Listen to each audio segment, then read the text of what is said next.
போதை கலாச்சாரத்தை தடுக்க தெரிஞ்சவங்களுக்கு போதை கலாச்சாரத்தை வளர்க்க தெரியாதுதான்.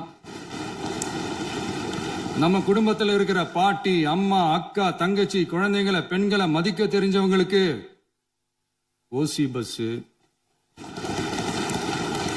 1000 ரூபாய் கேஸ், இப்படிலாம் பேச தெரியாதுதான். எங்க உறுப்பினர்களுக்கும் அமைச்சர்களுக்கும் மக்கள் சேவை தெரிந்த அளவிற்கு சுயநல தேவையை செஞ்சிக்க தெரியாதுதான். அதனாலதான் சொல்றோம், எங்களை பார்த்து எதுவும் தெரியாதுன்னு சொல்றவங்களுக்கு சொல்றோம், இதெல்லாம் எங்களுக்கு தெரியாதுதான். உங்களை மாதிரி முறைகேடுகளை செய்யறத நாங்க தெரிஞ்சுக்கவும் போறதில்ல, தெரிஞ்சுக்கவும் ஆசைப்படல. அத கடைசி வரைக்கும் எங்களுக்கு தெரியாமலே இருந்துட்டு போகட்டும். அதனால நாங்களும் எங்க மக்களும் வெரி வெரி ஹாப்பி தான். மாண்புமிகு பேரவைத் தலைவர் அவர்களே, எதிர்ப்பவர்கள் எதிர்க்கட்சி என்பதற்காக எங்கள் ஆட்சி மீது 1000 பழி போடலாம். ஆனாலும் தமிழக மக்களுக்கு உண்மையை உணர்த்த வேண்டியது நம்மளோட கடமை. மின்வெட்டை பொறுத்தவரை தமிழ்நாடு மின்மிகை மாநிலமாக இருந்தாலும் கடந்த காலங்களில் ஏற்பட்ட நிர்வாக குளறுபடிகளும் மின்சார சாதனங்கள் மற்றும் மின் மாற்றிகளில் ஏற்படும் பழுதாலும் வேண்டுமென்றே சிலரின் நடவடிக்கைகளாலும் இந்த மின்வெட்டிற்கு காரணமாக உள்ளது. மின் விநியோக மீட்பு நடவடிக்கைகளை ஒருங்கிணைப்பதற்காக எதிர்பாராமல் இரவு நேரங்களில் ஏற்படும் மின் தடங்களை விரைந்து சரி செய்வதில் 10 உயர்மட்ட கண்காணிப்பு குழுக்கள் மற்றும் 125 சிறப்பு மின் தடை நீக்க ரோந்து வாகனங்கள் வழங்கப்பட்டு 24 மணி நேரமும் கண்காணிக்கப்படுகிறது. கூடுதலாக தற்போது 77 புதிய மின் தடை நீக்க மையங்களும் உருவாக்கப்பட்டுள்ளன. விரைவில் இந்த மின்வெட்டு நிலைமை அறவே நீக்கப்படும். மாண்புமிகு பேரவைத் தலைவர் அவர்களே, நம்ம விவசாயிகள் எல்லாரும் நம்மள நல்லா புரிஞ்சுக்கிட்டு தமிழக வெற்றி கழகத்தை ஏத்துக்கிட்டாலும் எதிர்கட்சிகளோட தூண்டுதலால சில இடங்கள்ல சில போராட்டங்கள் நடக்குது. எதிர்கட்சிகள் என்னதான் சித்து வேலை செஞ்சாலும் விவசாய பெருமக்கள் எல்லாரும் நம்ம ஆட்சி அவங்களுக்கான ஆட்சி தான் நல்லா புரிஞ்சுதான் வச்சிருக்கிறாங்க. இந்த வருஷம் எல் நினோ விளைவா எப்பவும் இருக்கிறத விட இந்த டைம் மழை குறையுங்கிறதையும் நம்ம விவசாயிகள் உணர்ந்துதான் இருப்பாங்க. இருந்தாலும் நம்ம அரசு நம்ம விவசாயிகளோட வாழ்வாதாரத்துக்காக பக்கபலமாகவும் உறுதியாகவும் துணை நிற்கும்ங்கிறத தெரிவிச்சுக்கிறோம்.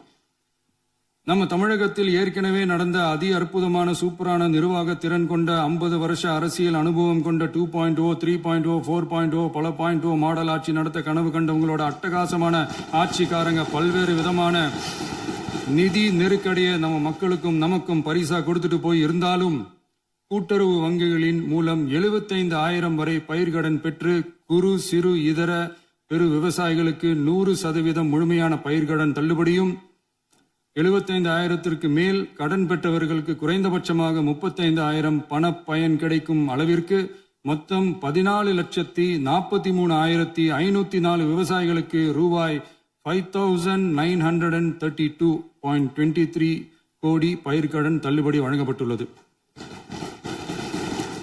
மாண்புமிகு பேரவைத் தலைவர் அவர்களே, நாம ஒன்றியத்தில் கூட்டுறவு கூட்டாட்சி, மாநிலத்தில் சுயாட்சி என்ற கொள்கையை கொண்டவங்க தான் ஏற்கனவே அறிவிச்சிருக்கிறோம்.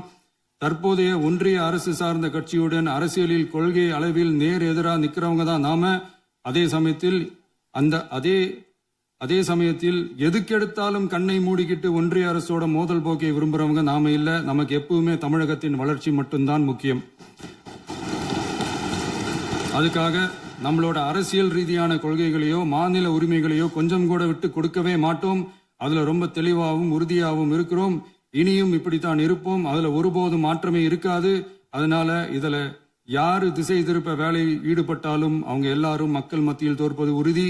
எனவே நம்ம மக்களுக்கோ சிறுபான்மை சகோதரர்களுக்கோ நம்ம ஆதரவு இயக்கங்களுக்கோ எந்தவித சந்தேகமும் வேண்டாம். நாம் யாரோட டீமும் இல்ல. நாம எப்பவுமே பியூரான பீப்புள்ஸ் டீம். இன்னும் சொல்ல போனா நாம secular team, social justice team. மாண்புமிகு பேரவைத் தலைவர் அவர்களே, அரசு விழாக்கள், கல்வி நிறுவனங்கள் மற்றும் பல அதிகாரப்பூர்வ நிகழ்ச்சிகளோட தொடக்கத்துல நம்ம தமிழ்தாய் வாழ்த்த பாடுறதுதான் வழக்கமா இருக்கு. தமிழ்தாய் வாழ்த்த பொறுத்த வரைக்கும் நம் அரசு இதுல நம்மளோட உறுதியான நிலைப்பாட்டை ஒன்றிய அரசுக்கு மிக தெளிவா தெரிவிச்சிருக்கு. அது இல்லாம இதில் மாநில அரசின் கொள்கைக்கு ஏற்ப ஒன்றிய அரசின் அறிவிக்கையில் திருத்தம் மேற்கொள்ள கோரிக்கையும் விடுக்கப்பட்டுள்ளது.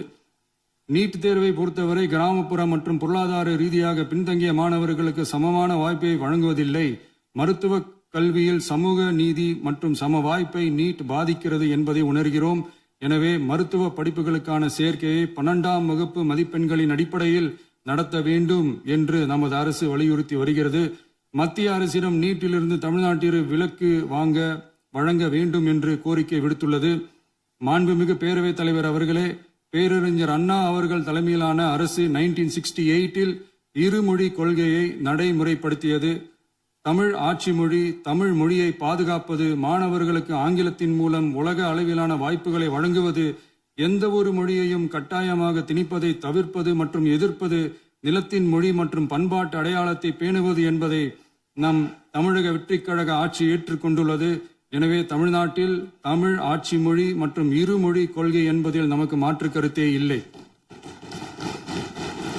மாண்புமிகு பேரவைத் தலைவர் அவர்களே, கடந்த 11/6/2026 அன்று நடந்த நிதி ஆயோக் கூட்டத்தில் தமிழ்நாடு அரசின் சார்பாக கலந்து கொண்டு வறுமையற்ற தமிழ்நாடு இயக்கம் உருவாக்க தேவையான நிதியையும், தமிழ்நாட்டுக்கு 2 எய்ம்ஸ் மருத்துவமனைகளை தருமாறும், மருத்துவம் மற்றும் பல் மருத்துவ படிப்பிற்கு 12ஆம் வகுப்பு மதிப்பெண் அடிப்படையில் இடங்களை நிரப்புதல் குறித்தும், செயற்கை நுண்ணறிவு தொடக்க நிறுவன வளர்ப்பு மையங்கள் தமிழ்நாட்டில் அமைக்கவும், இளைஞர் திறன் மற்றும் வேலைவாய்ப்பு இயக்கம் செயல்படுத்த வேண்டியும், பெண்கள் தலைமையிலான வளர்ச்சி குறித்தும், மீனவ சமுதாயங்களின் வாழ்வாதாரம் மற்றும் மீன்பிடி படகுகள் மற்றும் மீனவர்களை விடுவித்தல் குறித்து நிரந்தர நடவடிக்கை எடுக்க வேண்டியும், காலநிலை தாங்கும் தன்மை பெருந்திட்டம் 2045 கீழ் விண்வெளி உற்பத்தி மையத்தை தேசிய விண்வெளி உற்பத்தி மையமாக அறிவிக்க கோரியும், தமிழ்நாட்டில் சாலை போக்குவரத்து, நெடுஞ்சாலை மற்றும் ரயில்வே அமைச்சகத்தின் மேம்பாட்டு குறித்தும், அனைத்து கிராமங்களையும் டிஜிட்டல் இணைப்பு வசதி ஏற்படுத்துதல் குறித்தும், கூட்டு குடிநீர் திட்டம் தொடரவும்,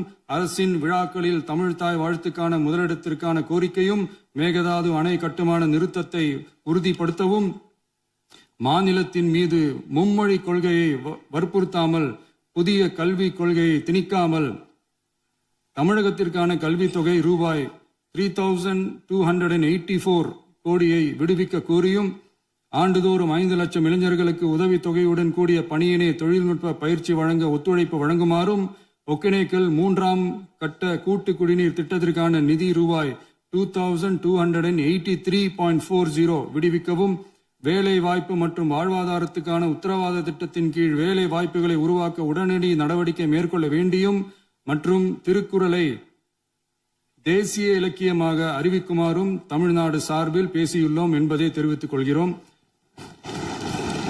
மாண்புமிகு பேரவைத் தலைவர் அவர்களே, அண்டை மாநிலங்களுடனான நட்புறவு ஒரு மாநிலத்தின் வளர்ச்சிக்கும் நாட்டின் ஒற்றுமைக்கும் மிகவும் அவசியமானது. தமிழ்நாடு தனது அண்டை மாநிலங்களுடன் நதி நீர் பங்கீடு, பொருளாதாரம், கல்வி, கலாச்சாரம் மற்றும் போக்குவரத்து துறைகளில் நல்லுறவை பேணி வருகிறது. பரஸ்பர மரியாதை, ஒத்துழைப்பு மற்றும் கூட்டாட்சி தத்துவத்தின் அடிப்படையில் அண்டை மாநிலங்களுடனான நட்புறவை வலுப்படுத்தவும் நமது ஆட்சியில் காக்கப்படுகிறது. மாண்புமிகு பேரவைத் தலைவர் அவர்களே,